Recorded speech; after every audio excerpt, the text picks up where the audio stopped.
और दूसरे फैक्टर्स होते हैं हमारे एबायोटिक फैक्टर्स। एबायोटिक मतलब जिसमें लिविंग थिंग का कोई रोल नहीं है, ये नेचर से इफेक्ट हो रहा है, हमारे एनवायरनमेंट से इफेक्ट हो रहा है। फर्स्ट एबायोटिक फैक्टर है टेम्परेचर।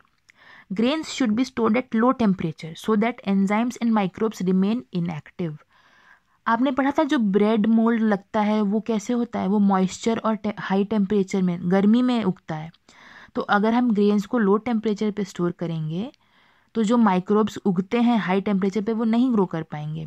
और एंजाइम्स भी हमारे जनरली क्या होते हैं, एंजाइम्स मतलब वो केमिकल्स जो कि माइक्रोब्स रिलीज करते हैं, जो कि हमारे ग्रेन्स को इफेक्ट करते हैं, वो भी हाई टेम्परेचर पे वर्क करते हैं। तो जब आप कोल्ड स्टोरेज करेंगे ग्रेन्स वगैरह का तो हमारे ज़्यादा लंबे समय तक स्टोर हो पाएंगे वो।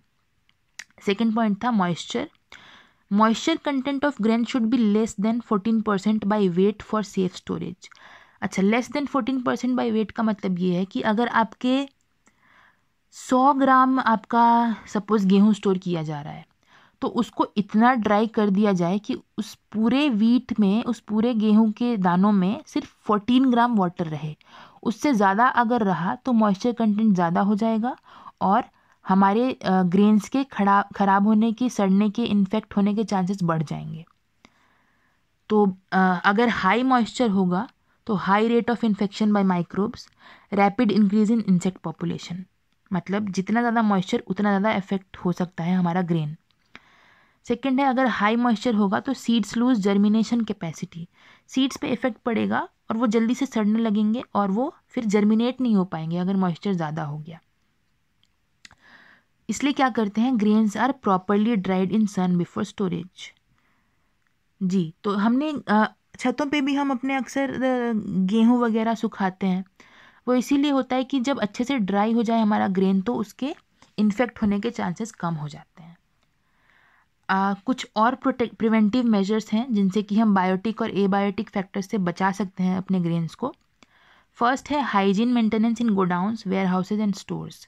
हाँ, अगर आपका वेयर हाउस ही गंदा है, इन्फेक्टेड है, ऑलरेडी वहाँ पे पानी बहुत ज़्यादा है, सड़न है, तो ज़्यादा चांसेस हैं कि आपके स्टोर्ड वाले जो ग्रेन्स हैं वो भी सड़ेंगे। सेकेंड है mechanical spray of insecticides on Ghani bags. जो हमारे बैग्स हैं जिसमें स्टोर किया जा रहा है ग्रेन को, उसके ऊपर हम इंसेक्टिसाइड्स, हमने वीडीसाइड पढ़ा था, अब बात आती है इंसेक्टिसाइड की। इंसेक्ट को मारने वाले केमिकल्स, उनको अगर स्प्रे कर देंगे आप तो वो आपके बैग्स पे नहीं जाएंगे। इनका एग्जाम्पल है BHC, मेलाथियोन और गैमैक्जीन। थर्ड है fumigants, insecticides in form of fumes. ये वाले जो इंसेक्टिसाइड्स थे ये आप लिक्विड फॉर्म में स्प्रे कर सकते हैं, बट इनको क्या करें, अगर आप गैस में चेंज कर दें तो ये फ्यूम्स बन जाएंगे। और इसके एग्जाम्पल होते हैं इथाइलिन डाइब्रोमाइड और मिथाइल ब्रोमाइड। तो फ्यूमिगेंट्स भी स्प्रे किए जा सकते हैं या फिर आप इन्वायरमेंट में छोड़ दें तो वो इंसेक्ट्स वगैरह को किल कर देंगे। फोर्थ है बायोपेस्टिसाइड। पेस्टिसाइड मतलब अभी हमने पेस्ट्स के बारे में पढ़ा था जो बायोटिक फैक्टर्स थे, तो पेस्टिसाइड मतलब पेस्ट को किल करने वाले बायोटिक कंपोनेंट, बायोटिक फैक्टर्स या बायोटिक चीज़ें। एग्जाम्पल है dried Neem leaves used in stored grains at home. अक्सर हम जब भी घर में स्टोर करते हैं या कपड़ों में भी आपने देखा होगा, हम इंसेक्ट से बचाने के लिए, पेस्ट से बचाने के लिए नीम के लीव्स को डाल देते हैं उसमें, क्योंकि नीम के लीव्स कुछ ऐसी चीज़ें प्रोड्यूस करती हैं जो कि इंसेक्ट्स को हार्म करता है। तो यही अगर आप अपने ग्रेन्स वगैरह में भी यूज़ करेंगे तो इंसेक्ट्स उसके पास नहीं आएंगे। अच्छा, एक बहुत इंपॉर्टेंट पॉइंट है ग्रीन रिवॉल्यूशन। ग्रीन रिवॉल्यूशन क्या था? फादर ऑफ ग्रीन रिवॉल्यूशन वो वर्ल्ड में कहे जाते हैं नॉर्मन बोरलॉग को, और इंडिया में MS स्वामीनाथन है ग्रीन रिवॉल्यूशन के प्रोपेगेटर। इन्होंने ही ग्रीन रिवॉल्यूशन को बहुत बढ़ावा दिया था। ग्रीन रिवॉल्यूशन बेसिकली ये है कि जो प्लांट्स हमारे उस टाइम पे थे वो इतनी अच्छी यील्ड नहीं देते थे, तो इन्होंने क्या किया, MS स्वामीनाथन ने, कि इन्होंने हाइब्रिड बनाए। हाइब्रिड बनाए मतलब दो ऐसे प्लांट्स की प्रॉपर्टीज़ को मिलाया, जो कि मतलब दोनों की अच्छी अच्छी प्रॉपर्टीज़ को मिला के एक तीसरा प्लांट बनाया गया। मतलब दो प्लांट्स लिए, एक में है सपोज़ कि बहुत अच्छे से वो सीड्स उसके बहुत मोटे साइज़ के होते हैं, और दूसरा प्लांट है जो कि बहुत ही कम पानी में भी ग्रो कर सकता है।